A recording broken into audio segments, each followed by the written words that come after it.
सम्मानित मीडिया के बंधुओं, अभी मेरी पीड़ित परिवार से बात हुई और पीड़ित परिवार को मैंने सुना। पीड़ित परिवार की एक ही डिमांड है कि हमें न्याय मिलना चाहिए, उसके अलावा कोई दूसरी डिमांड पीड़ित परिवार की नहीं। परिवार से बात करने के बाद ये मैं बहुत जिम्मेदारी से कह रहा हूं कि अगर पुलिस ने जो कार्रवाई की है, उस कार्रवाई के दौरान जो रवैया पुलिस का रहा है, जो जिसमें इस तरह के अपराध में संवेदना होनी चाहिए थी, वो संवेदनहीन दिखाई पड़ता है। इससे और कई जो है इस तरह की इन्वेस्टिगेशन जिनसे ये स्पष्ट हुआ है कि परिवार के मन में कई शंकाएं हैं और पुलिस उन शंकाओं को दूर नहीं कर पाई। परिवारजनों के साथ उस दिन जो है जिस तरह की मारपीट हुई, ये भी आपने और मैंने देखा, वीडियो के माध्यम से पूरी दुनिया ने, पूरे देश ने देखा कि किस तरह की हिंसा का प्रयोग, जिनके कंधों पर जिम्मेदारी है कानून व्यवस्था को संभालने की, उन्हीं अधिकारियों द्वारा किया गया। परिवार की महिलाओं को, पीड़िता की मां को भी चोट लगी है, पीड़िता की बहन को भी चोट लगी है और वो भय के साए में। हमने अधिकारियों से भी बात की है। अभी मूल बात होने के लिए हमारा एक जो है प्रतिनिधिमंडल जिले के अधिकारियों से मिलने के लिए जा रहा है। मैं स्वयं जिम्मेदारियों को समझते वहां नहीं जा रहा हूं, मैं यही कार्यकर्ताओं के बीच में, और हम लोगों ने तय किया है कि जो डिमांड्स हम लोगों ने रखी है उनको पूरा करने के लिए हम लोग 7 दिन का समय प्रशासन को, पुलिस को देंगे।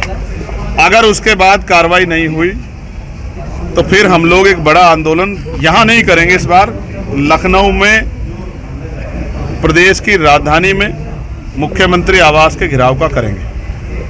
आपने भी देखा होगा, मेरे भी इतने दिन के जीवन में संघर्ष में मैंने कभी इस तरह के अधिकारियों का रवैया नहीं देखा। मैं चिंता में हूँ। अगर छोटी सी बात से या किसी के द्वारा कोई कमेंट पास करने से अगर अधिकारी इस तरह का गुस्सा रवैया इख्तियार करेंगे, मारपीट करेंगे, जो कस्टडी में उनके साथ मारपीट करेंगे, तो ऐसे समय में ये कैसे माना जाए कि अगर और क्रोध आ जाए तो गोली नहीं चला सकते अधिकारी, गोली चलाने के आदेश नहीं दे सकते। ये चिंता है हमारे मन में।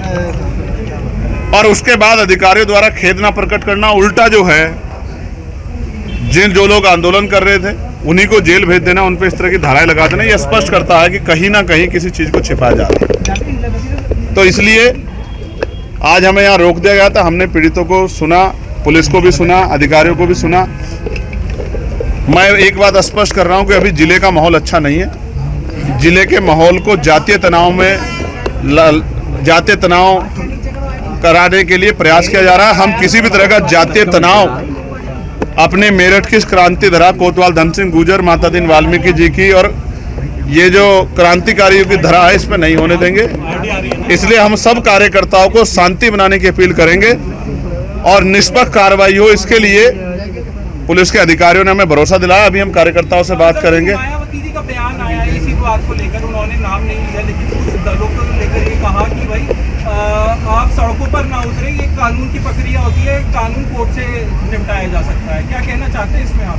देखिए, मैंने भी उनका बयान सुना है, मैं उनका बड़ा सम्मान करता हूँ। उन्होंने जिस तरह का बयान दिया, उन्होंने कहा है कि भाई कुछ पार्टियों के नेता जाते हैं, मैं इस पर जाना नहीं चाहता।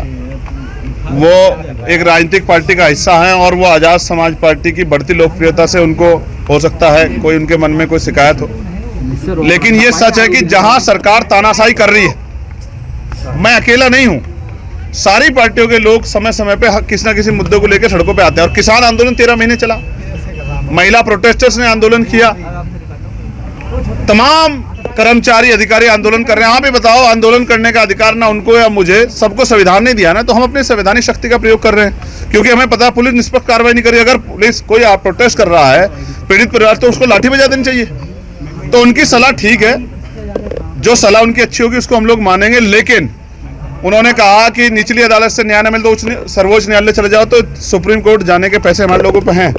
और वो ये कह रही सड़कों पे आंदोलन न करे तो वो हम तानाशाही की छूट दे दें कि हमारी बहन बेटियों के साथ रेप हो, हत्याएं हो, उनको मारा जाए, उनके ऊपर तेजाब डाला जाए, उनको लटकाया जाए, उनकी जमीन छीन, उनका सम्मान करता हूँ। भाई मेरठ के जो एसएसपी है जी और मेरठ की पुलिस जी, इस परिस्थितियों में आप उनसे क्या एक्सपेक्ट करते हैं? देखिए, क्योंकि हम लोकतांत्रिक व्यवस्था का हिस्सा हैं और मैं भी एक संवैधानिक पद पे हूँ, तो अगर किसी से गलती हो गई तो ऐसा नहीं कि दोबारा उससे अपेक्षा नहीं की जा सकती है। मैं तो बड़ा सम्मान था मेरे मन में उनके लिए, लेकिन जिस तरह की परिस्थिति हुई है तो ऐसा लगता है, मेरे मन में तो ये बात है, मैं आपको कहना चाहता हूँ कि जैसे उनके ऊपर दबाव बनाया गया हो कि जाके ये दलित समाज के लोग सड़क पर बैठ गए उन्हें आंदोलन मांगने। ये सरकार हमारी सरकार है, इस सरकार में दलित समाज के लोग सड़क पर कैसे बैठ सके, इनकी हैसियत कैसे हुई, इनको इतना पीट के भगा दो। मुझे तो ऐसा लगता है कि उनसे करवाया गया है, लेकिन किया उनके द्वारा गया है, तो इनको इतनी जानकारी होनी चाहिए थी कि इस तरह की एक जिम्मेदार पद पे यूपीएससी द्वारा जो है आईपीएस व्यक्ति जो है जिले की पुलिस के सर्वोच्च पद, जिले के पुलिस के सर्वोच्च पद पे है, अगर वो इस तरह की स्थिति को करेंगे तो वहां के थानेदार सीओ तो खाली खींच लेंगे लोगों की। भाई वो तो अगर कप्तान का रवैया है तो पुलिस जिले की जो एसएचओ हैं, इंस्पेक्टर हैं, सीओ तो खाली खींच लेंगे धरना प्रदर्शन करने वालों की।